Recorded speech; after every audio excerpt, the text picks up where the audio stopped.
老妈看我月入3000，竟然还找不到对象，反手给我安排了个总裁当老公。总裁江景明1.8米，从来不回家，还甩给我一张不限额黑卡让我随便花。为了不打扰他和白月光顾宇约会，我很自觉地拿着黑卡去会所不挪窝。此时一间豪华包间里，江景明的手机响了，他淡淡瞥了眼屏幕，端起红酒不紧不慢喝了一口。坐在旁边的顾宇看着他，眼里满是爱意与隐忍。今天是你们结婚纪念日，你却来这里，谢金春要怎么想我？他不用管我怎么想。刚说完，手机又响了。这次他拿起一看，您的账户消费支出288880元，您的账户消费支出300万元。结婚2年，这是我第一次刷他的卡。江景明手指在屏幕上滑动一下，扯了扯嘴角，冷笑一声。顾宇抿了抿唇问江景明，要不还是回去吧？江景明还没开口，又有信息弹来，您的账户消费支出188888元，您的账户消费支出388880元。我第一次感受到花钱不用看价格的快乐，享受到了被当成上帝般对待的服务。压抑了20多年的消费欲越发不可收拾，导致江景明的手机时不时响一声，他却没再去看。一顿饭吃完，他的手机响了7、8次，直到结完账才肯低头瞥眼。正准备收起手机，兄弟林书远的电话打了过来，我刚刚看到你老婆来会所了。他一口气点了7个男模，你再不过来，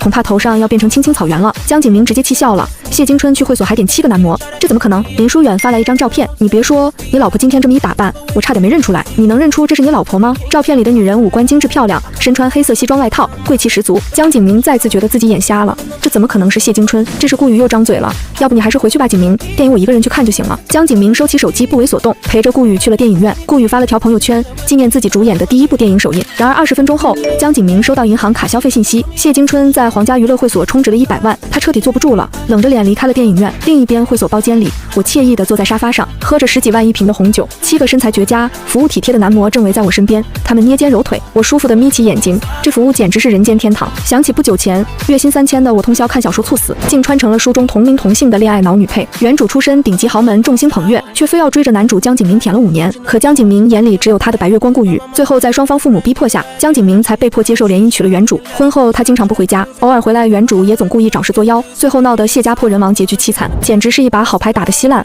我咂舌摇了摇头，面对会所经理的推销，我大气一挥，用江景明的卡充了100万。江景明推开包间门的时候，正好看到我在摸一个男模的大腿，表情爱不释手，手感不错。你这练了多久？一个男模叫着姐姐我也有，问我要不要感受一下。另一个男模不甘示弱，也让我看看他的，我看的都要流鼻血了。有钱人的生活是真爽，我正想再伸手，砰的一声门被踹开，紧跟着一道冰冷的呵斥传来。江景明怒斥他们都滚出去。我压根没料到江景明会来，好事就这么被打断，只好依依不舍地捏了捏身边男生的腰，你们先下去吧，下次姐姐再找你们玩。江景明脸色冰冷，仿佛能冻死人。很快包间里就只剩我们2人，我抬眼打量他，他仅仅是叉腰站在那里，散发的魅力就让人垂涎3尺。刚才那些男模瞬间黯然失色，我正看得入迷，就听到江景明怒极的声音，拿着我的钱在这给我戴绿帽子，你真当我不敢对你怎么样？江景明冷着脸打量我，我长眉紧蹙，鼻梁高挺，五官明艳张扬，领口扣子解开2颗露出性感的锁骨，这样漂亮的样子是他从未见过的。而且我丝毫没有被抓包的慌乱，跟2个小时前那个只会乱吃醋的女人判若两人。我理直气壮地反驳，什么你的钱？我们是夫妻，你的钱不就是我的钱？你能花钱陪白月光吃喝玩乐，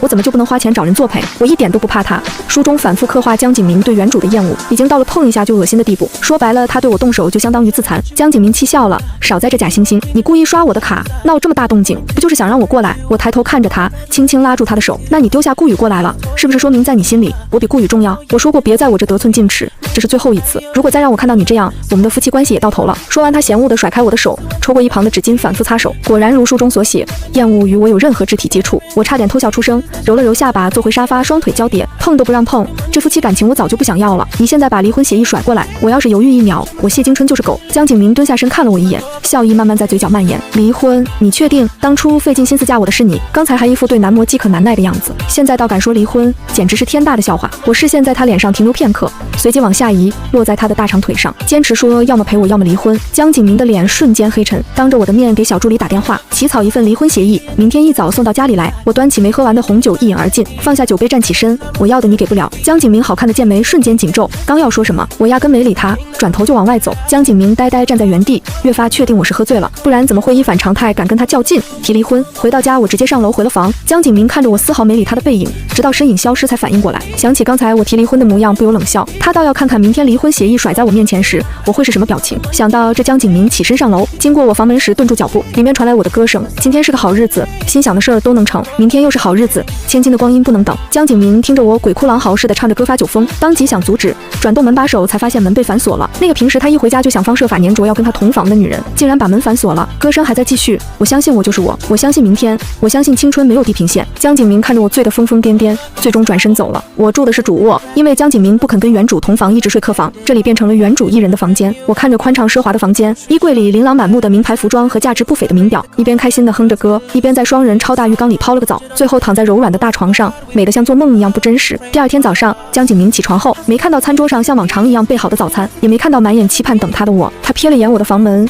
忍不住扯了扯嘴角。果然，这女人酒醒后就怂了，想做缩头乌龟。他想起昨晚我提离婚的模样，将离婚协议扔在茶几上，转身去了江氏集团。我从没睡过这么舒服的床，一觉睡到中午才自然醒。看着眼前的豪华房间，确认自己真的穿书了。我又捋了捋剧情，书中我们的婚姻撑不过3年，也就是说不到1年时间，江景明就会搞垮谢家，让我净身出户。书中对商战描写一笔带过，我不清楚他用的什么手段，但有钱人的日子这么爽，我绝不能让谢家破产。我起床收拾好下楼，看到茶几上的离婚协议，立刻拿起笔签上名字，犹豫1秒都觉得是对离婚的不尊重。随后我把江景明的黑卡从兜里掏出来，放在离婚协议上，拿着原主的重要物品回了谢家。我妈看到我回来，立刻放下手里的活迎上来。金春，你怎么这时候回来了？江景明没跟你一起？我笑着摇头说就我一个人。我妈明显不信，平时这个点我正忙着给江景明送午饭，哪会记得回家？她拉着我的手，嘴里絮絮叨叨，回来怎么不提前打电话？我好让下人准备你爱吃的。你什么时候换的发型真好看，这身衣服也衬得你漂亮极了。我妈看着我，眼里满是疼爱，一边说话一边招呼张妈多做几个我爱吃的菜，举手投足都是见到女儿的欢喜。我给你爸打电话，让他回来一起吃午饭。我来不及阻止，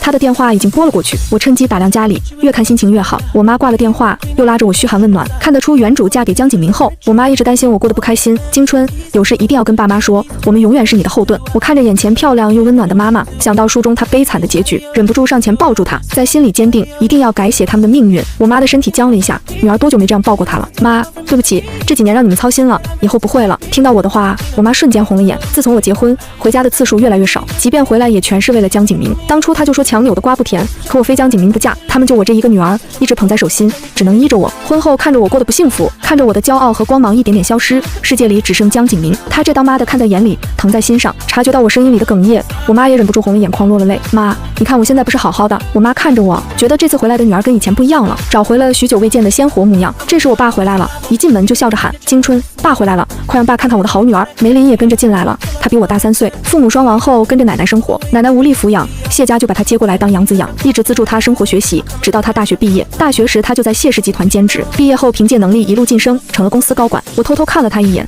正好对上她深邃的视线。书中原主一直把她当亲哥哥，追江景明时总在她面前念叨自己多喜欢对方，还拉着她出谋划策。梅林在原主面前始终是温柔可靠的模样，事事宠着我，护着我，帮着我，分寸感极好，从未越界。就连读者都只当他是尽责的兄长，没多想其他。直到江景明和我离婚，梅林第一时间去找我，赶到时正撞见我车祸现场，他颤抖着将满身是血的我抱起，眼眶瞬间红透。金春，我后悔了，后悔当初没阻止你们结婚。他眼里的深情浓得化不开，压抑多年的心意在这一刻再也藏不住，只想让我知道他喜欢了我很多年。他拼尽全力想留住我，却只能眼睁睁看我的生命在他面前一点点消逝。我对这个角色也是又爱又恨。我妈笑着拉过梅林，招呼他赶紧坐下，我也顺势喊了一声哥哥。梅林看着我，语气里带着几分调侃，眉眼间却藏着不易察觉的关切。你不是天天忙着给江景明送午饭，怎么舍得中午回来看爸妈了？天这么热，我想着回来看看你们，也免得你们总为我操心。这话一出口，不光梅林，就连我爸妈都满脸诧异，显然不信我会突然关心家人，而非一门心思扑在江景明身上。果然，真正在意我的人都清楚江景明从来不会对我好。我看着梅林，转移话题，哥，公司最近怎么样？最近在接洽几个大项目，要是能顺利拿下，公司规模能再上一个台阶。我疑惑地看着他，一下子接这么多大项目，万一资金周转不过来，资金链断裂，江家要是趁机袖手旁观，甚至落井下石，这要怎么办？梅林勾了勾唇角，语气沉稳，这几个项目的可行性我们反复评估过，公司目前的实力吃得下，没问题。我摇了摇头，认真地说，我觉得眼下市场环境复杂，公司最重要的是稳扎稳打，先保证充足的现金流，才能应对可能出现的突发风险。我不好明说书中剧情，只能这样变相提醒他。梅林挑眉看我，眼里带着几分探究，你什么时候开始关心公司的事了？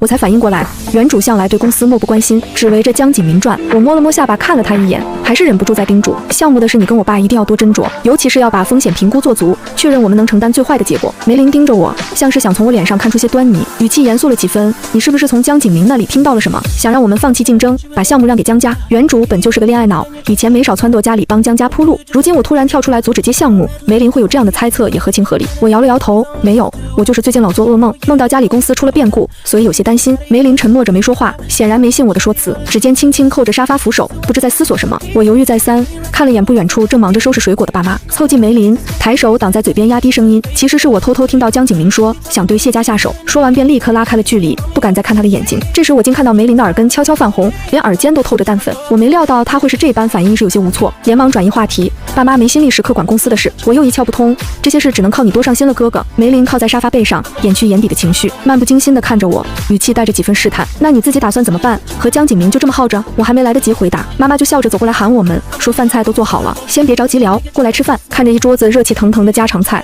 我顿时心情大好，所有顾虑都暂时抛到了脑后。多吃点，你最近都瘦了一圈，肯定是在江家没好好吃饭。我盯着满桌美味咽了咽口水，我这是瘦的，在家住几天肯定能把之前亏的都吃回来。我妈听了，夹菜的动作更勤了，恨不得把盘子里的菜都拨到我碗里。你要是想吃家里的饭，以后妈妈让人天天给你送过去，不管你在那住都能吃上热乎的。我摆了摆手，不用了妈，我以后就住家里不回江家了。这话一出，爸妈和梅林都停下手里的动作，齐刷刷看向我。我迎着他们的目光，认真的缓缓开口：爸妈，我和江景明离婚了。以前我总以为只要我够执着够努力，总能捂热他的心，可现在我明白了，感情的事强求不来，我不想再围着他转了，往后只想陪着你们。我说的十分洒脱，眼底没有半分难过与不舍。可原主对江景明的执念早已在谢家人心里根深蒂固，爸妈显然不信我能这么快放下。见他们迟迟不说话，我故意装作委屈，瘪了瘪嘴：你们怎么不说话？难道是嫌弃我不想让我回来住吗？我妈最先反应过来，喜笑颜开，拉住我的手：傻孩子怎么会呢？你能回来陪妈妈，妈妈高兴都来不及，怎么会嫌弃你？我爸拿起手机当即给我转了1000万，语气霸气又心疼：想回来就回来，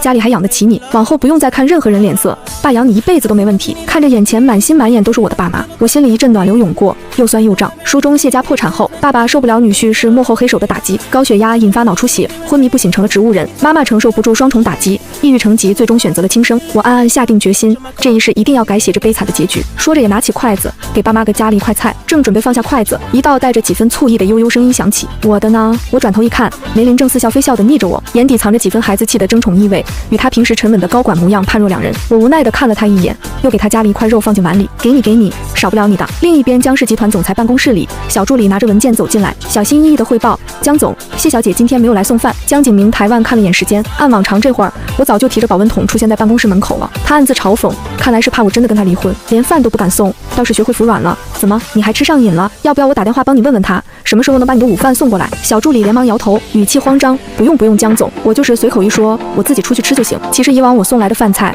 江景明一口都不动，最后大多都进了小助理的肚子，吃久了倒也习惯了这份味道。小助理心里暗自嘀咕：谢小姐今天不来送饭，江总好像比我还不高兴。嘴上虽然嘲讽着，但见江景明面色不悦，他也不敢多留，赶紧拿起签好字的文件退了出去。难得一天没被我纠缠打扰，江景明结束手头工作后，脑海里却不由自主浮现出昨晚的画面。谢京春穿着笔挺的黑色西装，眼神清亮，没有半分往日的卑微讨好，语气坚定地跟他提离婚。江景明扯了扯嘴角，眼底满是不屑，起身驱车去了常去的酒吧。一进包间，就见众人都齐刷刷地朝他看来，目光里带着几分好奇。他在沙发上坐下，见几人还盯着自己不放，当即沉下脸：你们都盯着我干什么？有病吗？兄弟林书远走过去，试探着问道：谢京春怎么没跟着你？以前你去哪他不都寸步不离吗？江景明冷眼扫过众人，语气刻薄：你们以前不是最烦他跟着我嫌他碍事吗？现在他不来了，不正合你们的意？别在这假惺惺的，让人恶心。卓云和察言观色，连忙给江景明倒了杯酒打圆场：我们就是担心你，怕谢京春真的对你死心了，你心里不好受，毕竟他追了你这么多年，这份执念可不是说放就能放的。作为江景明的朋友，他们比谁都清楚，以前江景明在哪，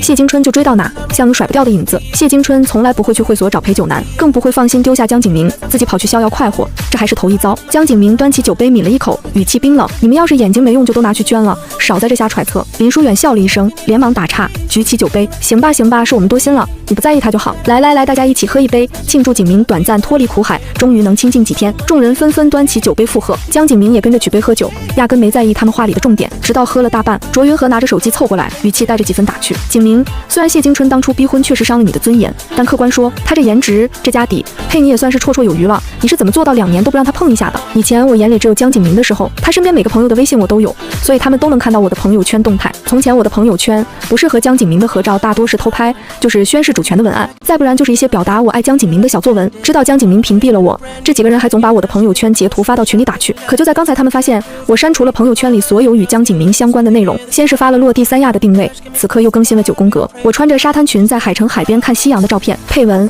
陪最爱的人看最美的风景。江景明见大家都在低头刷手机，还时不时对视一眼，顺势瞥了一眼卓云和的手机，正好看到照片里的我，海风拂起我的长发，我对着镜头笑得眉眼弯弯，眼里满是笑意，似有光从中溢出。不管是扬着头的侧脸，还是舒展的姿态，举手投足间都透着藏不住的开心，仿佛眼里装着世间所有美好。这和以前那个眼里不是对他的痴恋，就是对旁人的怒意。尤其爱无理取闹的大小姐谢京春，简直判若两人。感觉谢京春一下子变了好多，整个人都通透了，比以前好看多了。可不是吗？卸下那股子痴缠劲，反而有种让人眼前一亮的感觉，这样看着还挺漂亮的。这大概就是彻底不爱一个人的样子吧。眼里终于有自己了。江景明猛地将手里的酒杯摔在地上，碎裂的玻璃茶溅了一地，整张俊脸冷若冰霜，周身的气压低到了极点。他冷眼扫过众人，语气里满是怒火：你们是不是有病？出来喝酒，一个个抱着手机聊谢京春，有意思吗？江景明二话不说，起身摔门而出，留下一屋子面面相觑的人。不是说不在意吗？江景明这火发的也太莫名其妙了，怎么看都像是恼羞成怒。他该不会是潜意识里早就喜欢上谢京春了吧？以前只是习惯了他的付出没察觉而已。他喜不喜欢谢京春我不知道，我反正是有点喜欢这个状态的谢京春了，清醒又耀眼。林书远和徐孝行都朝他看过去，异口同声：你开玩笑的吧？江景明坐进车里，掏出手机打开微信，翻出我的朋友圈，这才知道我去了海城旅游。照片里的模样在他脑海里反复浮现，挥之不去。一个人不可能突然大变，江景明压根不信照片里的我是真实的，别人不清楚，他心里却门儿清。谢京春这是在躲着他提离婚的事，故意发朋友圈晒照片晒开心，不过是想欲擒故纵，取悦他，引起注意罢了。可明知道自己看透了我的目的，他还是被这几张异于平常的照片勾走了神，心里莫名烦躁。另一边，我正享受生平第一次真正意义的旅游，这里是我上辈子活着的时候做梦都想去的地方。微凉的海风拂面，嘴里吃着鲜美的海鲜大餐，边吃边欣赏着海边的夜景，只剩一个念头：世界如此美好，以前真是白活了。上一世我总为柴米油盐发愁，为钱不够用焦虑，根本没机会体验这样的生活，也没什么值得记录的美好。可现在值得记录的美好太多了，美食、美景，还有家人毫无保留的爱。第二天上午，我说想体验潜水，我妈二话不说，直接花钱给我请了私人帅哥教练，全程陪着我去感受潜水的快乐。我跟着教练尽情穿梭在五彩斑斓的珊瑚丛中，与成群的鱼群环绕嬉戏，整个人彻底放松下来，惬意又自在。而江氏集团总裁办公室里，江景明正忙着处理一份紧急文件，手机突然响了，是妈妈打来的。景明，你快看看朋友圈，谢京春怎么跟别的男生去旅游了，还一起潜水，举止那么亲密，你们是不是吵架了？江景明皱了皱眉，语气平淡地说：没有，没吵架。那他怎么敢跟别的男生这么亲密，还故意发到朋友圈炫耀？是不是故意气你呢？你可得管管，别让他在外头给你丢人。江景明被说的心烦，挂了电话后立刻点开我的朋友圈，果然看到几分钟前我分享的潜水视频，配文：第一次潜水，快乐到无法用言语形容。视频里，一个穿着潜水服的男生时而扶着我的胳膊帮我保持平衡，时而在我身边护航，举止显得格外亲密。虽然两人都带着潜水装置看不清脸，但能看出男生身材挺拔匀称，气质干练。江景明盯着视频里的画面，手指不自觉地攥紧，指节泛白，脸色越来越沉。评论区里我们共同的同学好友纷纷留言：秀恩爱死得快，这狗粮我先干为敬，好般配啊，谁羡慕了我不说。林书远看到大家都误以为视频里的男生是江景明，连忙在朋友群里艾特江景明澄清。卓云和在群里调侃，他们还在30天离婚冷静期呢，谢京春这也太迫不及待了吧。徐孝行回消息附和，也不能怪人家，谢京春正是年轻气盛的时候，换谁也受不了2年的冷遇啊。回应他们的是系统提示，江景明已退出该群，一个个都没长眼睛。江景明心里暗骂，却依旧无比笃定，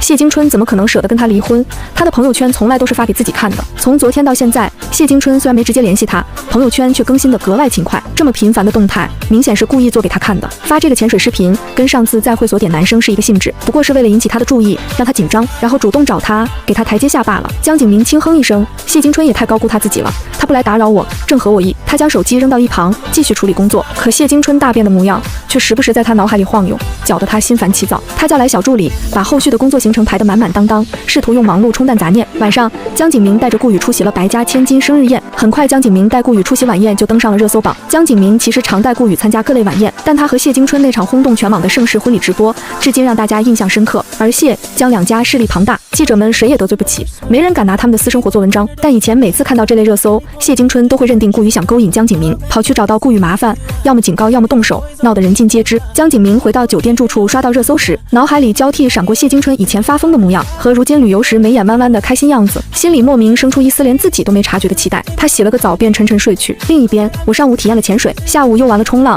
全程尽兴洒脱，别提多畅快了。晚上洗完澡躺下，拿起手机就看到原主以前的情报员把江景明和顾宇的热搜截图发了过来。我扫了眼两人的同框照，站姿疏离，毫无绯闻感，真替想搞事情的网友着急。正想回复说以后不用再发我江景明的相关消息，梅林的视频电话就打了过来。梅林刚洗完澡，正用毛巾擦着湿漉漉的短发，水汽氤氲在镜头前，她的眉眼添了几分柔和，褪去职场高管的凌厉，皮肤清透有光泽。我看着屏幕里的人，差点没按捺住心底的悸动。玩得开心吗？特别开心，海水超舒服。梅林望着我，语气带着几分不易察觉的羡慕，只说我也想去。我瞥了他一眼，收起玩笑语气，认真叮嘱：好好上班吧，我上次跟你说的那些话不是开玩笑，是认真的。江家迟早会跟谢家翻脸，你得提前做好防备，公司可全指望你撑着了。梅林顿了下擦头发的动作，直直看向镜头，眼神严肃：你就不怕我跟江景明一样，也在打公司的主意吗？我笑着摇头，不怕，我相信你。梅林望着我，眼底微微发烫，翻涌着复杂的情绪。我没料到这话会让他如此动容，赶紧岔开话题结束聊天。好了，不早了，我要睡了，你也早点休息。梅林眼底藏着不易察觉的期待，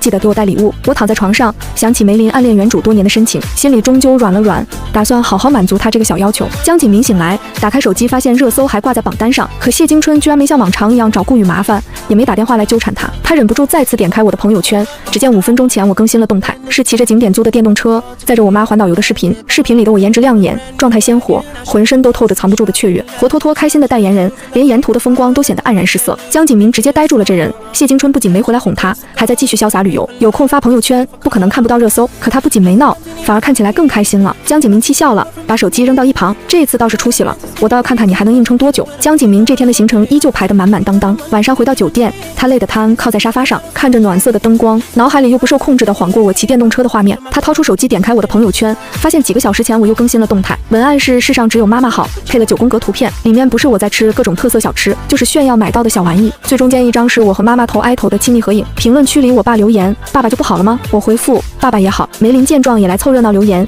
京春真偏心，我不好吗？我无奈回了句：哥哥最好，是全世界最好的。另一边的江景明这几天总觉得胸闷气短，心里堵得慌。3天了，谢京春整整3天没找他，没联系他，朋友圈却一天比一天热闹，日子过得惬意又自在。看着我过得如此舒心，江景明心里像吞了死苍蝇一样难受。就在这时，手机震动了，是我发来的信息。他胸口的闷气忽然散了些，嘴角不自觉勾起一丝弧度，心里暗道这个女人终于忍不住了。这是第一次，他带着一丝隐秘的期待点开与我的对话框，可看到的内容却冰冷刺骨。离婚协议签了这么多天，是不是该去把手续办一下了？江景明盯着这行字，俊眸一震，捏着手机的手紧了又紧，指节泛白。良久，他起身出门，驱车回了那个曾经被他视作牢笼的家。以往不管他什么时候回来，客厅总亮着一盏等他的灯，此刻却一片漆黑，只有屋外的路灯寂寞的按部就班的亮着，映得院子里格外冷清。他打开大厅的灯走进去，屋里空荡荡的，没有了那个总围着他转盼着他回来的身影。桌上的离婚协议上还放着他那张从未被谢京春动过的黑卡。他拿起离婚协议，上面谢京春手写的签名力透纸背，格外抢眼，手里的纸张被捏出深深的褶皱。他的眼里翻涌着震惊、愤怒与不甘等复杂情绪。那个前几天还为他争风吃醋、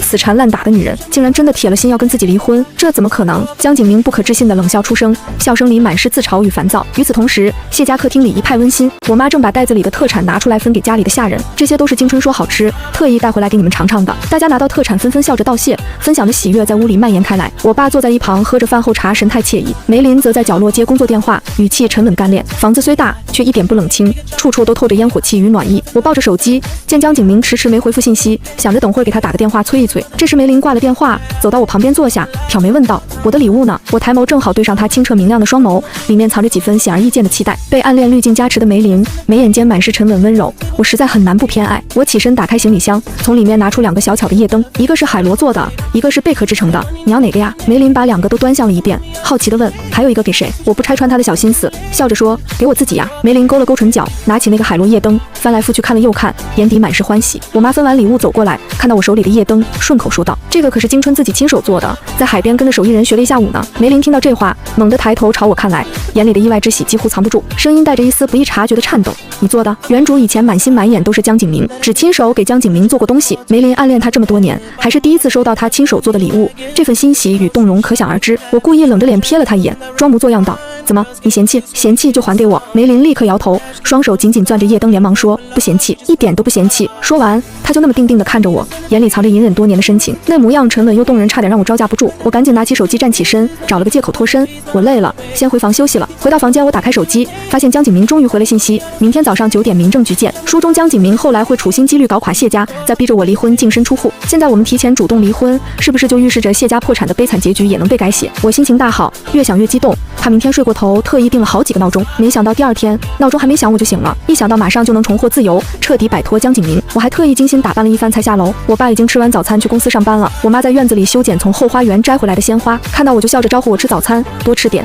垫垫肚子再出门。我赶时间，找了个借口说约了人，匆匆出门，打算离完婚回来再给爸妈一个大大的惊喜。原主会开车，有驾照，但我不会。穿书前我家境普通，连驾照都没学过，只会骑小电驴。我提前叫的车准时到了，8点50分，车子稳稳停在民政局门口。我掏出手机给江景明打电话，我到民政局了，你什么时候到？江景明挂断电话，只简洁的回了2个字：马上。我只好站在树荫下等，一等就等到了9点半，心里把他祖宗18代都骂了一遍，才看到江景明的车缓缓开过来。我压下心头的火气，迫不及待地迎了上去。江景明隔着车玻璃看向我，心里莫名冒出一个念头，这女人怎么好像越来越漂亮了？迎着晨光朝他走来的谢金春，穿着清爽的连衣裙，眉眼舒展，整个人像是在发光，让周围的一切都黯然失色。我停在车前，敲了敲车窗，江景明才回过神，点了点头，打开车门下车，四目相对。我的眼里没有他，也没有半点留恋与难过，只有掩饰不住的开心笑意，还有几分疏离的陌生。这和他预想中我哭求挽留的画面完全不一样。我只是淡淡看了他一眼，开口让他下车，说完转身就往民政局门口走，脚步轻快，透着一股迫切摆脱他的意味。直到这一刻，江景明才真正确信我是真的想离婚，而且是迫不及待的想摆脱他。他看着我的背影，脑海中不由自主浮现出当初被我逼婚的一幕。虽然已经过去2年多，可那些让他倍感屈辱的画面依旧清晰如昨日。被逼娶我是他毕生的耻辱，从结婚那一刻起，他就在等着一雪前耻，主动提离婚的一天。可这一天还没到，我竟然先一步提了出来，彻底打乱了他的所有预期。我走了几步，见他还站在原地一动不动，皱了皱眉，又折了回来，问他怎么了。见他脸色阴沉的沉默不语，我心里顿时有种不好的预感。你该不会没带证件吧？你来离婚还能忘了带证件？我忍了又忍，压下即将爆发的火气，没带的话赶紧让人给你送过来，别耽误我时间。江景明一直冷着脸盯着我，却始终不说话，周身的气压低得吓人。我却只是一脸无语，你倒是打电话呀，光看着我干什么？江景明这才敛了敛眸，淡淡抬腕看了下时间，终于开了金口，语气里满是嘲讽与不耐。我10点钟还有个会，关乎公司重大合作，离婚的事以后再说。闻言，我皱紧眉头反驳，来都来了，何必再跑一趟？会议推迟一下，办了手续再回去开也不迟。好不容易凑到一起，下次指不定有什么变数，我不想等。我之所以这么说，是因为书中江景明经常为了顾宇随意推迟会议，可见这些所谓的重要会议并没有他说的那么不可耽搁。可没想到我刚说完，江景明看着我的眼神瞬间变得凌厉冰冷，像是我犯了什么不可饶恕的大罪，脸色冷得能冻死人。谢金春，你是不是觉得你的事情永远是最重要的？几千员工的生计，公司的重大合作都没有你急着离婚的事重要？你也太高看你自己了。我被他劈头盖脸一顿训，当场懵了2秒。这个双标狗，他为了顾宇推迟会议，耽误工作就理所当然，我让他推迟1次会议办离婚，就成了不顾员工生计，自私自利。而且离婚是2个人的事，难道不是他该上心的事吗？江景明压根没给我反驳的时间，骂完转身就往车里走，砰的一声甩上车门，动作又重又狠，仿佛受了天大的委屈。车子瞬间发动，扬尘而去。明明该生气的是我，他迟到半小时，态度敷衍，甚至可能根本没带证件，故意临时变卦，可最后却是他黑着脸扬长而去，倒像是我做错了什么。我气得差点当场骂人。朋友圈的单身庆祝文案都提前编辑好了，晚上去哪潇洒也计划得明明白白，结果临门一脚被他放了鸽子，好心情瞬间荡然无存。结了婚没离成，我去超市买了一大堆零食，然后去了江氏集团。江景明开完会回来，就看到我坐在他办公室的沙发上打游戏，嘴里还咬着一根辣条，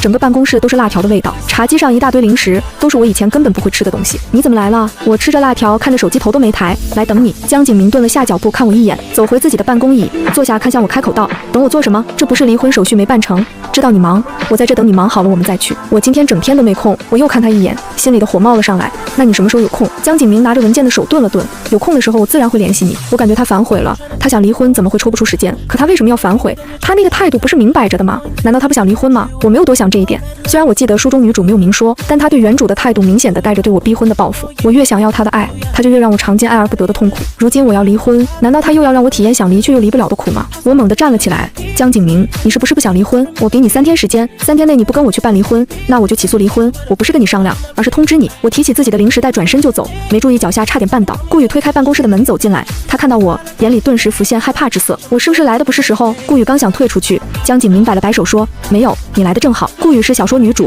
主打一个原生家庭悲惨的人设，父亲是赌如命，母亲身体不好，上高中的时候父亲欠高利贷还不上，他从小就开始打工。江景明救了他，并且将他牵进公司，让他成为如日中天的当红明星。作为书中的女主，她善良努力三观正，从江景明帮助她的那一刻就喜欢上他，但一直觉得自己配不上江景明，不敢表白，想努力的变优秀，变得配得上他。江景明被逼结婚后，顾宇即使心里爱慕江景明，也守着自己不做小三的原则，跟他保持着朋友的距离。而小说是男主和女配视角居多，女主对男主的爱都是通过细节刻画的，我看到的部分还没有表白情节，所以女主一直是隐忍的暗恋状态，观众看着她眼里满是心疼和期待。而原主这个恶毒反派每天都在被人催下线。此时我正打算走，看一眼江景明，又看一眼顾宇，离开的速度很快，脸上的笑容很真。你们有事慢慢聊，我就不打扰你们了。经过顾宇身边，我明显的感觉到他身体僵了一下。我也不怪顾宇怕我，原主一直认定他是破坏我和江景明感情的小三，看到一次就要骂他一次，甚至好几次都找人堵他。现在我要给自己洗白，走出办公室还贴心的将门关了。顾宇一脸猛地看我离开，又看向江景明，就看到他看着关上的门，脸色冷到极点。等顾宇提着带回来的特产走上前，江景明手里的签字的笔在文件上乱画了一片。江景明收回目光，抬眼看他问：“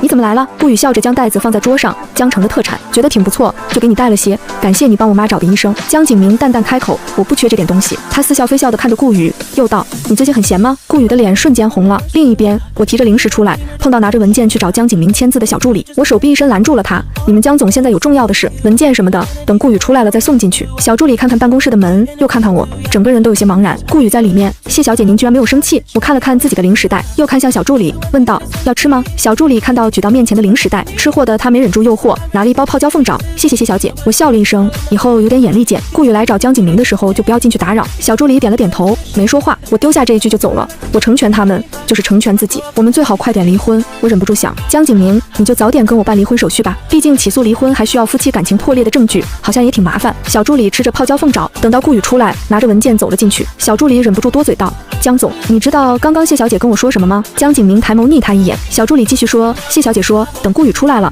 我才能进去。她还说，以后顾宇来找您，我都不要进去打扰。”江景明拿起一个文件砸向小助理，怒道：“我给你开工资是让你传闲话的吗？还是让你闲着没事干了？”小助理慌忙道：“我不是那个意思，我是觉得谢小姐变了，她好像不吃您的醋了，反而巴不得您和顾宇在一起。”江景明嘴角勾起一抹渗人的笑意：“你最近是不是太闲了？”小助理立刻闭了嘴巴，拿着签好字的文件退了出去。江景明将钢笔摔在桌上，嘴角的笑意一点点冷下去，眸光一点一点沉了下去。我走出江景明的公司，看了眼时间快中午了，直接拦了辆车回家，陪妈妈吃完午饭。我找了一家口碑不错的驾校，打电话咨询报名的事，毕竟原主有一辆跑车，我能看不能开，实在太痛苦了。原主有驾照，我只要学会开车就行，驾校有专门的训练场地，最适合不过。电话约好后，我叫了辆车去驾校，本着有钱能使鬼推磨的原则，驾校老板给我找了个脾气超好的帅哥教练，单独教我开车。不得不说，一分价钱一分服务，我只需要专心练车就行。一个下午练下来，教练全程没有黑脸，一直鼓励我，安慰我，情绪价值直接拉满。一个下午过去，我终于勉强学会了倒车入库。为了对教练表示感谢，结束后我请他吃了饭。另一边，江景明刚走出公司，就看到林书媛给他发来的信息：“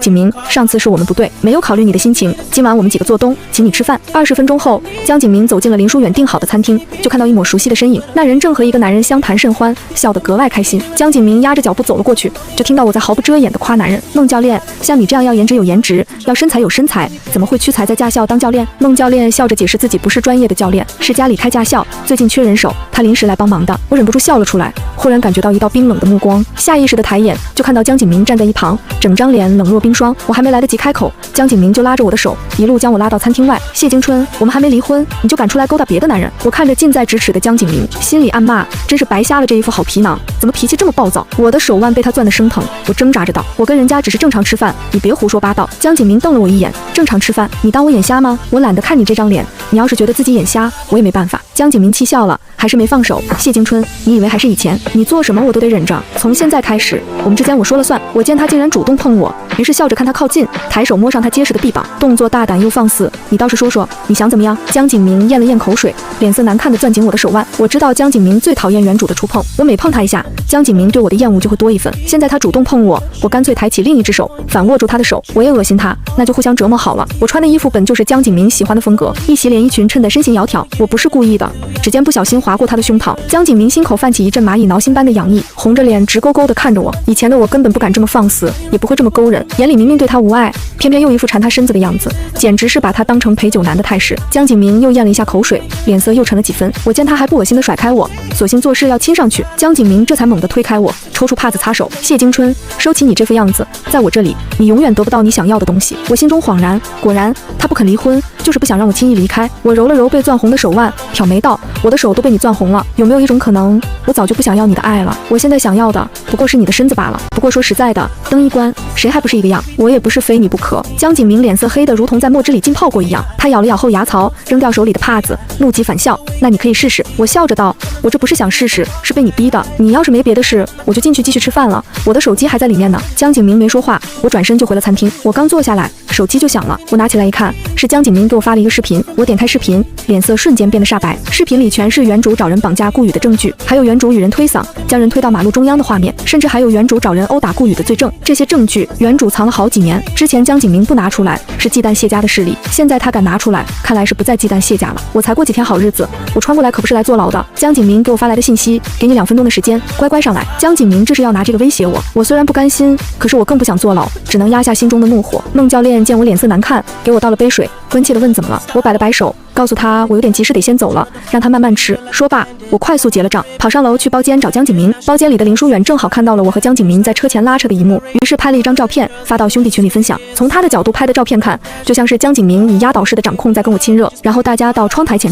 看到我头也不回的走了，越发认定江景明强迫了我。林书远有些惊讶地说：今晚大家都别提谢京春。江景明一走进包厢，林书远立刻上前招呼，所有人都有说有笑，绝口不提我的事。我推开门走进包厢时，包厢里的3个人都意外地愣了一下。林书远眼力见十足，赶紧起身让出江景明身边的位置，摆上新的餐具，笑着招呼：京春来了。我笑着抬手跟他们打了招呼，看了江景明一眼，径直朝他走了过去。3人看看我，又看看江景明，他像往常一样，直接把我当成了透明人。我咬了咬牙，拿起筷子。江景明挑了挑眉，我压低声音问：你什么意思？江景明扯了扯嘴角，淡淡道：没什么意思，就是想让你听话一点。我全都应了，心里暗骂：这种人除了威胁人，根本没别的本事。算了，我忍了，拿起筷子给他夹菜。好的，亲爱的老公，你让我往东，我绝不往西；你让我暖床，我不止暖床，还暖房。江景明瞥了我一眼，将空酒杯放在桌上，我立刻殷勤地给他倒满酒。练了一下午车，我早就饿了。见江景明没开口提要求，我自顾自地吃了起来。晚饭吃完，我发现3人都在看我，我放下碗筷，回了他们一个大大的微笑，问道：你们要添饭吗？我帮你们添。3个兄弟更惊讶了，一向眼里只有江景明的谢京春，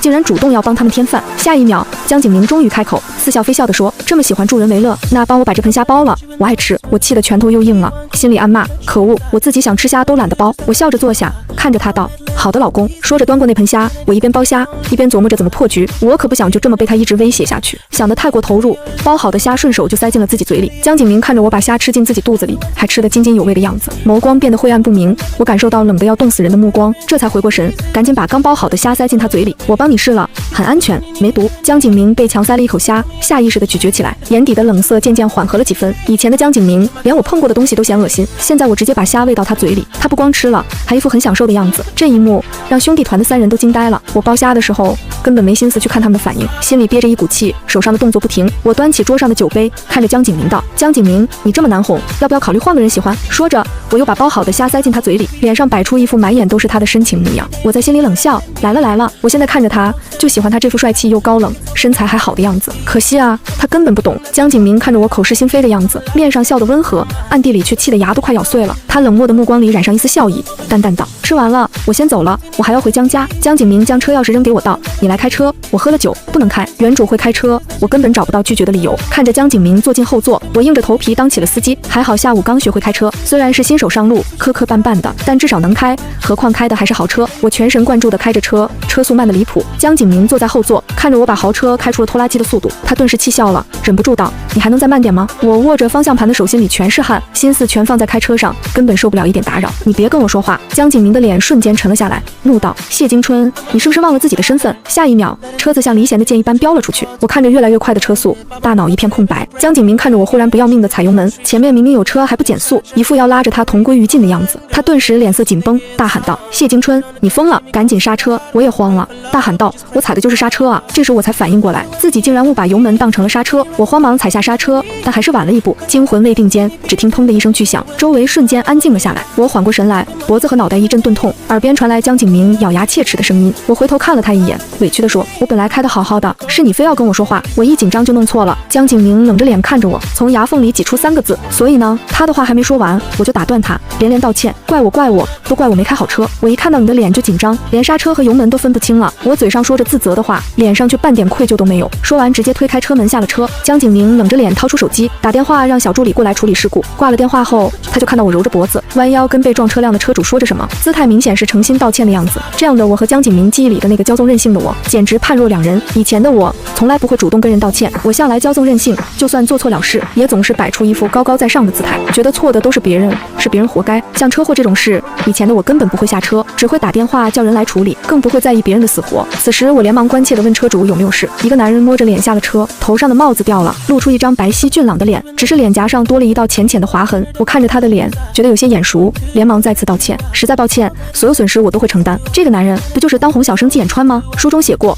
顾宇和他合作第一部电影时，他就已经在影坛崭露头角。书中对他的描述是童星出道，顾宇能和他合作，当时粉丝们还普天同庆。后来他和顾宇的荧幕 CP 更是火爆全网。可就在这一年，原主死前，季衍川也死了，他留下了一封长长的遗书，然后自杀了。荧幕上的他永远是笑容灿烂的阳光少年，可谁也不知道他的背后有一对吸血的父母，他们折断了他的梦想翅膀，逼他放弃自己喜欢的事业，把他当成赚钱的工具。他们从来不在意他的感受，长期的压抑让他患上了严重的抑郁症。最后父母强迫他去应酬，惹上了惹不起的大佬，这成了压垮他的最后一根稻草。最终季衍川选择了自杀。看书的时候我就觉得他像我的影子，忍不住为他掉了眼泪。这时季衍川看着自己被撞的爱车，垂眸看向我，眼里却没有怒意，反而带着几分笑意。小姐姐，我这是不是就是传说中的人在家中坐，祸从天上来？我看着他眼里还没褪去的惊魂未定，心里更过意不去了，连忙道：“实在不好意思，车子的维修费我全包，你的检查费、精神损失费我也会一分不少的赔偿给你。”别人第一眼看到他都会为他的颜值尖叫惊艳，季衍川却是第一次见有人用心疼的眼神看他，仿佛看穿了他强装的快乐。他愣神的功夫，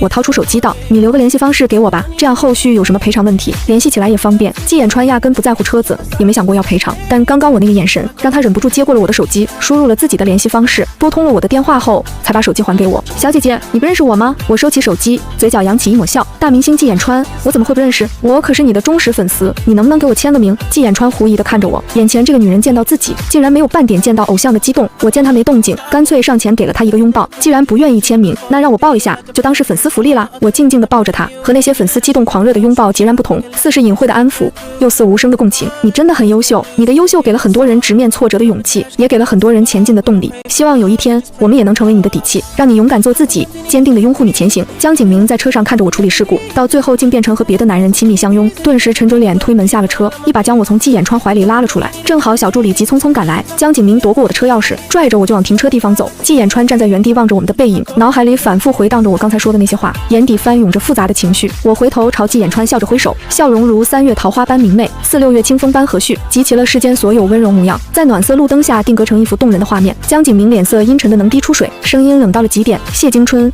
当着我的面勾搭别的男人，你胆子是越来越大了。”我主动贴近他，语气带着刻意的顺从：“景明，我的命现在攥在你手里，你不让我碰别人，我就算有那个心也没那个胆。我现在满心满眼都想着怎么哄你，要不今晚我……”说着，我又故意往他身前凑了凑，果然，下一秒江景明就露出嫌恶的神情，冷着脸打开车门，一把将我推了进去。路上，我的手机响了，是妈妈打来的。“京春，这么晚了，怎么还没回来？”我不想让他们担心，可如今离不了婚，又被江景明用视频威胁，根本没法天天按时回家。我只好轻声回答：“妈，我今晚不回去了。”妈妈顿了顿，语气带着了然：“是江景明跟你认错了？你决定再给他一次机会？”江景明透过后视镜瞥了我一眼，鼻腔里发出一声冷哼。妈妈早就料到会是这样的结果，没有过多意外，只带着几分失落叮嘱：“那你明天跟他回谢家吃顿饭，我和你爸都想看看你们。”我看了眼身旁脸色依旧冰冷的江景明，还是答应了下来。“好，我们明天回去。”妈妈又添了句关心：“有什么事记得跟妈妈说，别自己憋着，早点休息。”“我知道了妈，你和爸也早点睡，别总为我操心。”挂了电话，江景明那讨人厌的声音就响了起来：“我向你认错？我认什么错？”我笑着摆了摆手，坦然道：“应付我爸妈的借口罢了。我心里清楚，我这般明明不爽却还要刻意讨好的模样，能让他尝到折磨我的快感。只要满足了他，我往后的日子总能好过些。”可江景明却得寸进尺，继续说道：“我记得你以前很喜欢在朋友圈写小作文表白我，既然知道错了，今晚就写一篇，不低于3000字。以前原主天天天写满屏情话发朋友圈，江景明直接屏蔽不看。现在我不爱他了，把那些矫情文案全删了，他反倒逼着我写，我只能压下心底的抵触，笑着应下。我回去就写。回到江景明的住处，我第一时间回了房间，给梅林发了条信息：我们搞垮江氏集团的几率有多大，或者收购它大概需要多少资金？江氏集团这几年一跃成为本地龙头企业，背地里肯定藏着不少见不得光的事。我想摆脱他的威胁，唯一的办法就是比他更强，反过来压制住他。我就不信，我一个穿越过来的人，还搞不定他一个小说里的角色。书中是江景明搞垮对手站稳脚跟，现在我要反过来搞垮江氏。论商业手段，我或许不如他，但我懂短视频时代的挣钱逻辑，能靠着这些思路抢占先机。梅林很快给我打来视频，眉眼间带着惯有的沉稳，语气却藏着几分打趣。你这语气是跟江景明闹得彻底掰了。可下一秒看清背景，他眉头微蹙，眼神多了几分审视。你不在谢家，又回江景明给你置的那套房子了。我没有隐瞒，把他拿原主伤害顾宇的视频威胁我的事拖出，最后补充道：视频我发给你，你帮我看看有没有破解的余地。我将视频传过去，不动声色地补了句：这些事你们以前应该不知情吧？梅林盯着屏幕沉默了片刻，指尖无意识敲击着桌面，那是他思考时的习惯。随后语气沉了下来：这事我确实没听说过，想来是江景明当年为了拉拢谢家，稳固公司局势，私下替你压下了，故意没声张。他的分析精准又冷静，没有多余的情绪，只聚焦于问题本身。我点头附和。现在倒成了他拿捏我的筹码，所以我必须搞垮江氏，把那些威胁我的证据拿回来。我记得江氏旗下有完整的影视产业链，你让人把旗下艺人资料发我一份。梅林眼中闪过一丝疑惑，但没有追问到底，只务实道：要最新签的新人资料还是全量的？我让助理整理好发你。我笑了笑，新人资料就够。我想到个挣钱的好项目，电话里说不清楚，明天见面跟你细聊。梅林颔首应下，语气带着兄长式的关照：行，你在他那儿注意分寸，别硬碰硬，有急事随时打给我。作为一个把写作当副业的打工人，我穿越前正深入了解短剧行业，好几部成本几百万的短剧，充值收入都破了亿，而且短剧制作周期短，1个月能拍出好几部。它的核心亮点就是男主帅，女主美，演技不用太好，剧情走无脑爽文路线，虽经不起细品，但精准戳中了短视频时代的观众喜好。这个小说世界里，短视频刚兴起，短剧还处于空白阶段，娱乐圈依旧是传统影视作品的天下，更没有重生穿越这类爽文题材。我只要把穿越前看过的爆火短剧写出来拍作品，就能抢占先机，别人想跟风都跟不上。结束通话后，我洗了个澡，刚躺上床就收到了梅林发来的邮件，不仅有新人资料，还附带了江氏影视部的核心团队名单以及过往项目数据，想得十分周全。我打开电脑翻了翻，心里有了主意，打算抽时间去公司看看，先把那些爆火短剧的剧本写出来。为了早日摆脱江景明的威胁，我干劲十足，写得正投入时，江景明发来信息：3000字这么难写，要不加更到5000字？我看了眼时间，已经晚上11点了，暗自腹诽，这男人大半夜不睡觉，还惦记着我的小作文，真是有病。但为了不激怒他，我还是敷衍回复：马上就好。我故意写了一篇露骨又矫情的文案，字里行间全是对江景明的痴迷，发了一条仅他可见的朋友圈，内容大概是：我想我是越来越馋你的身子，否则不会在这夜深人静的夜晚，满脑子都是你，想触碰你那没有温度的指尖，想探寻你藏在衣物下的轮廓，不知道是不是如我想象中那般诱人。江景明，我竟如此不知羞耻，满脑子都是对你的贪恋。江景明看到后，脸黑了又红，红了又黑，又气又嫌恶。可他很快发现不对劲，以前原主发这类文案，那些拍原主马屁的同学总会第一时间点赞评论，现在正是大家刷手机的高峰时段，这条朋友圈却连一个赞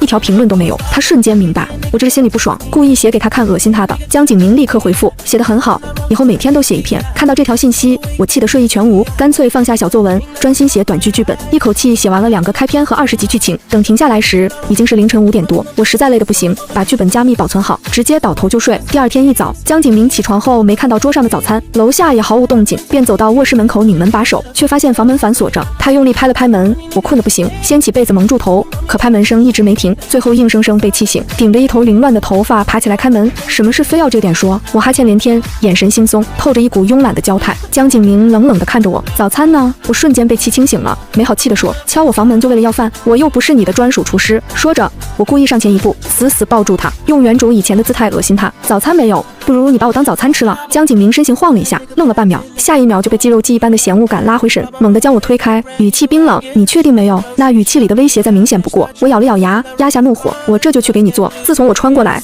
就从没进过厨房。打开冰箱一看，里面只剩一袋面条和几个鸡蛋。我勉强煮了一碗面，端出来时却发现江景明已经不在客厅了。我以为他不等了，便自己吃完，打算回房补觉。刚躺下没多久，手机就响了，是江景明发来的信息：面做好了，送到江氏集团来。我暗自咒骂，这男人折磨人的手段真是一套又一套。没办法，我只好换好衣服，拿起笔记本电脑出门。临走前看到茶几上江景明放在离婚协议旁的银行卡，顺手揣进了口袋，又在楼下买了份精致早餐，一起送到了江氏集团。此时江景明正在开会，我把早餐和面条放在他办公桌上，便匆匆离开了。径直开车去了谢家的公司。找到梅林时，他正坐在办公桌前看文件，见我进来，随手合上文件夹，起身示意我过来坐。来得挺早，剧本准备好了。我拉过椅子坐在他对面，打开电脑里的剧本推过去，写了2个穿越重生题材的短剧剧本，你先看看，这就是我跟你说的挣钱项目。梅林拿起平板接过文件，指尖快速滑动屏幕，起初神色平静，越往后眉头越舒展，看到一半时抬眼看向我，眼神里带着明显的讶异和认可。这题材很新颖，节奏也快，倒是贴合现在年轻人的喜好。等他完整看完，我才详细拆解。我打算把这些拍成短剧，现在短视频刚火起来，用户量都过亿了，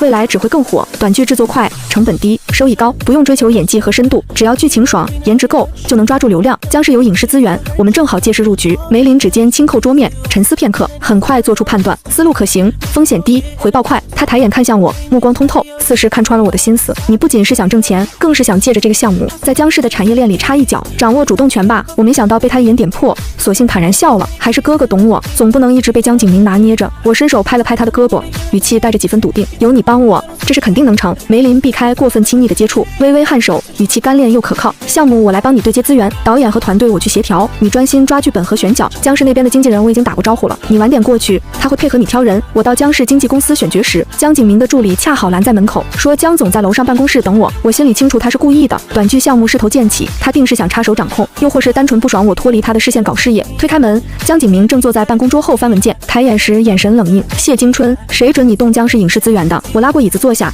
将选角清单放在桌上。项目是我哥哥牵头对接的，走的是正规流程，合同也签了。再说短剧低成本高回报，对江氏也是笔稳赚的买卖。江总没必要跟钱过不去吧？他扯了扯嘴角，语气带着嘲讽，你倒会打如意算盘，借着江氏的资源给自己铺路，想摆脱我？他伸手敲了敲桌面，视频还在我这，别想着耍花样。我没接他的威胁，只把筛选出的演员资料推过去。男主候选人里有2个新人，形象贴合短剧爽文设定，你要是有空也帮着把关，毕竟项目成了，江氏分润不少。我故意放低姿态，不是妥协，是为了争取更多时间查他的把柄。江景明扫了眼资料，没再发难，只丢下一句会让人盯着项目，便挥手让我走。出门后，我给梅林发了条信息，江景明开始留意短剧项目了，你那边帮我盯紧江氏影视部的旧资料，重点查5年前的税务情况。昨晚我翻梅林给的团队名单时，发现江氏影视部5年前有个项目突然叫停，负责人也离奇离职，这里面大概率有问题。梅林很快回复，已经在查了。另外，我让人找到了视频备份的存放点，在江氏顶楼档案室的加密柜里。选角很顺利，我挑了2个灵气足的新人，女主定了公司刚签的小花，男主则是个眉眼干净的少年，正好契合穿越重生剧本的设定。开机当天，梅林特意过来探班，递来一份文件，5年前那个项目确实有问题，江景明当时为了冲业绩，虚报了投资额度，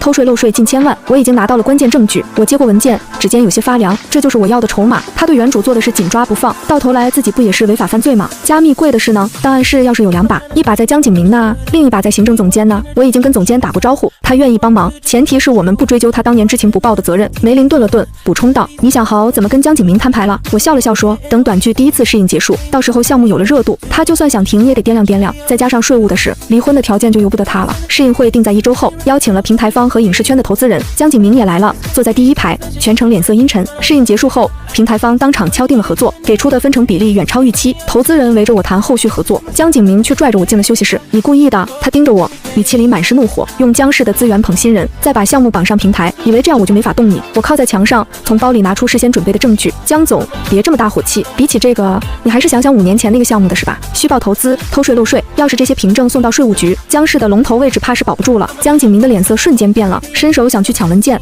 我往后退了一步。你在哪弄来的这些？不重要。我看着他，语气平静。我要离婚，视频备份我会拿到销毁，这些财务凭证也会还给你，前提是你痛痛快快签离婚协议。财产方面，我只要顾家陪嫁的房子和存款，江氏的东西我1分不要。我的确不是什么好人，但还好你这个总裁当的也不赖。他沉默了许久，眼神复杂的看着我，有愤怒，有不甘，还有一丝我看不懂的茫然。你就这么想离开我？我没有犹豫就直接点了头。以前我缠着你是过去的执念，而你也很会自我欺瞒说服自己，只会一边享受着我的体贴和嫉妒，一边和你的白月光开香槟。现在我只想过自己的日子，我们互相纠缠，谁都不好过。你要是不答应，大不了鱼死网破，我无所谓，反正我本来就没什么可失去的。而你赌不起。江景明攥紧了拳头，指节泛白。过了好一会儿，他才咬牙道：“我答应你，但你得保证这些东西永远不会再出现。”一言为定。我们去了民政局，这次他没有迟到。签字的时候，江景明突然说：“谢金春，你变了很多。”我拿起离婚证，淡淡道：“人总是会变的。我现在只想往前走。”走出民政局，阳光洒在身上，我才觉得浑身轻松，像是挣脱了束缚多年的枷锁。我把江景明的银行卡给他转了回去，附上一条信息：两清了。离婚的事我没立刻告诉爸妈，直到1周后，短剧上线爆火，首周充值破千万。我和梅林回家吃饭，和爸妈笑着打招呼时，妈妈随口问起江景明怎么没有跟我回来。我轻描淡写带过说已经离婚了。妈妈愣了一会，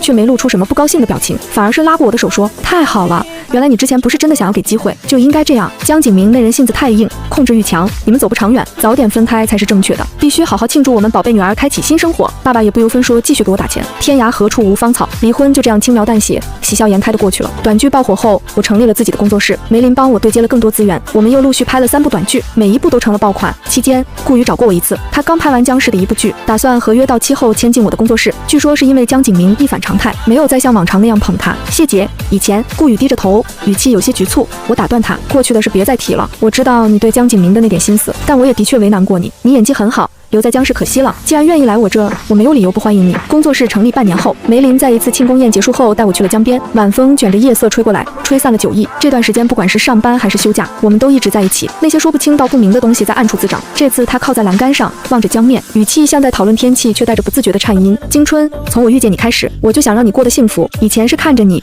以后想陪着你，不只是合作伙伴的陪伴，也不只是家人。我原本在望着远处的灯火，故意转过头来盯着他看，他别开眼不敢直视我，但也没说回那些话。就在他以为我要拒绝时，我坚定点了点头，伸手抱住他。我愿意。梅林身体一僵，随即轻轻回抱住我，力道温柔却坚定。后来将是因为一次投资失误，元气大伤。江景明把重心放在公司整顿上，再也没找过我。季衍川也常和我联系，我带着梅林准备好的材料去和他父母谈判，费了一番心思，终于把他牵了过来。他摆脱了父母的控制，恰逢我们的短剧宣发，季衍川为我们的短剧创作了主题曲，旋律抓耳，歌词戳心，和剧集相辅相成，进一步助推作品爆火。他也凭借这些歌曲收获了大批粉丝，终于在音乐圈站稳了脚跟。顾宇和季衍川还多次合作，荧幕情侣形象深入人心，成了公司的王牌搭档。1年后，我的工作室顺利升级为影视娱乐公司，第1部自制网剧开机，季衍川创作的主题曲提前释出，上线即霸占各大音乐榜单。开机仪式上，梅林陪在我身边，帮我应对媒体的提问，眼神里的温柔藏都藏不住。季衍川则安静站在一旁，眉眼间是被认可的舒展。仪式结束后，梅林牵着我的手走进办公室，桌上放着一份文件和一个丝绒盒子。这是我疑惑地拿起文件，瞥见丝绒盒子时心跳漏了一拍。我们的结婚申请书。梅林笑着说：“我已经签好字了，就等你了。”我看着文件上他工整的字迹，又看了看他温柔的眼神，